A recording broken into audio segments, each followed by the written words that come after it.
अंबुज आनंद। राधे राधे। राधे राधे महाराज जी। महाराज जी, कोई एक काम मैं लगातार नहीं कर पाता तथा मन शांत नहीं रहता। इस कारण से मेरा और परिवार का बहुत नुकसान हो जाता है। और समस्या भैया यह है कि मन, वीर्य और प्राण तीनों का एक कनेक्शन है, एक ही कनेक्शन है।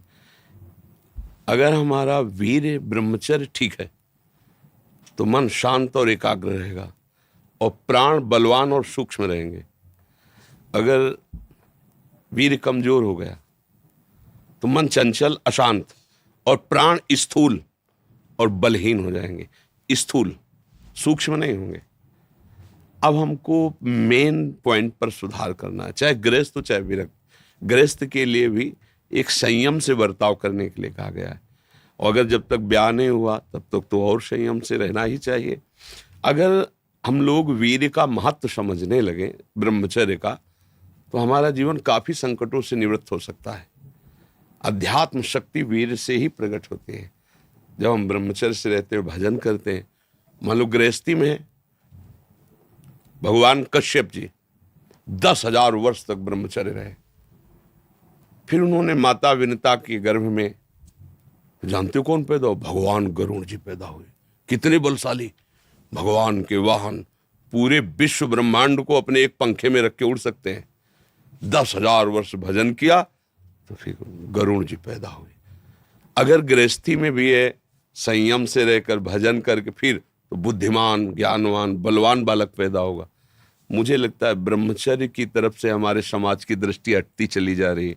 मनोरंजन के भाव में वो ब्रह्मचर्य, इसलिए हमारा मन अशांत। बोलो अब इस समय आप यौवन अवस्था में हो, इस समय तो उत्साह रग रग में रहता है, नहीं, चेतना रग रग में रहती है। हम नए बच्चों को देखते हैं उत्साहहीन, मतलब जैसे डिप्रेशन में हो।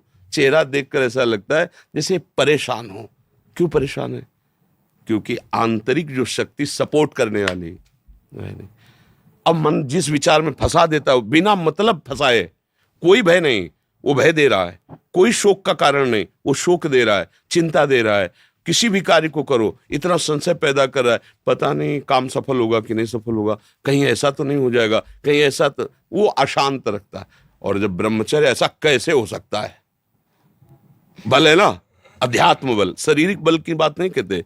ऐसा कैसे हो सकता है? यदि एक बार ऐसा हुआ तो 1000 बार मैं प्रयास करूंगा और इस पर विजय। वो मतलब जिद्दी स्वभाव, एक निष्ठा, उसी से आती है, उसी से।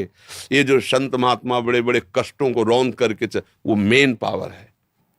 और हम लोग उससे, प्राण हमारे स्थूल हो गए, वासनात्मक, मन हमारा चंचल अशांत हो गया। क्यों? क्योंकि हमारा ब्रह्मचर्य ठीक नहीं है।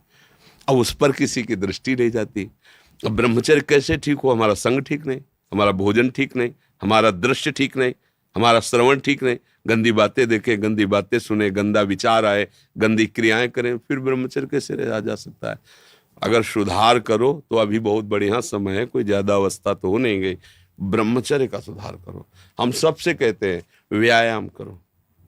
बिना शरीर को थकाए ब्रह्मचर्य को पचाया नहीं जा सकता। जैसे दंड बैठक, दौड़ भाग, व्यायाम किया, फिर आप भले गृहस्थ हो, फिर दिन भर कार्य करते रहो। 30 मिनट तो पूरे शरीर को ऐसा व्यायाम में रखो पसीना पसीना हो जाए। अब 8-10 बजे तक सो रहे हैं तो व्यायाम कब करें? 4 बजे उठ के नहा धो करके घंटा आध घंटा दंड बैठक मारे तो आप देखो आपका जीवन प्रकाशित होने लगे। ये नहीं कहते कि बाबा जीवन, गृहस्थी में भी, गृहस्थी जीवन कोई साधारण इतना बड़ा बोझा लाद के चलना है परिवार का। शरीर स्वस्थ नहीं, विचार ठीक नहीं तो क्या है? अभी कुछ दिनों ऐसे अगर आचरण ढीले रहे तो शरीर ऐसे भयानक कमजोरी से युक्त हो जाएगा कि आपको सब कहेंगे प्रमादी ये पड़ा रहता है, कुछ करता नहीं। इसलिए संभल जाओ। ब्रह्मचर्य ही परम तप है, ब्रह्मचर्य ही परम धन है, ब्रह्मचर्य परम एकाग्रता है। एकाग्रता ब्रह्मचर्य से आती है। आंख मूंदो या खुली रखो, अगर ब्रह्मचर्य ठीक, एक शीतलता, एक गंभीरता, और जिधर दृष्टि लगा उधर एकदम चिपक जाएगी जाके। जैसे भजन में, नाम में, एक, या आप संसारिक कार्य में बहुत अच्छा कार्य करोगे। अगर आपका ब्रह्मचर्य ठीक ना तो जिधर बहुत अच्छा कार्य करोगे।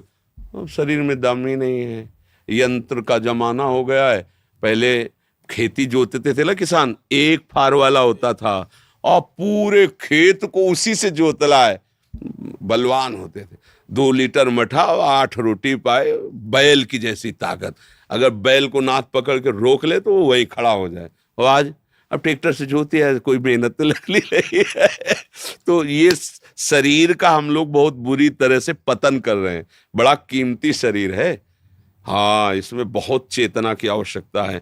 संसार में रहते हुए भगवान का सत्य का मार्ग चयन करके हमें भगवत प्राप्ति करनी। अरे कम से कम जितनी ऊंचाई पे आ गए उससे नीचे तो न जाए। सुअर कुत्ता तो न बनना पड़े, मनुष्य बन गए हैं तो ऊंचे चढ़े कि नीचे गिरे, पर ये ध्यान नहीं रहता। हम काम करने लगते हैं वही जहाँ नीचे गिरना है। अब दूसरे जीवों का मांस खाना, शराब पीना, जुआ खेलना, व्यभिचार, ये कहाँ ले जाएगा? एकदम नष्ट कर देगा। तो जवान बच्चे हो, सावधान रहो, खान पान ठीक रखो, सावधानी पूर्वक चलो, ठीक है।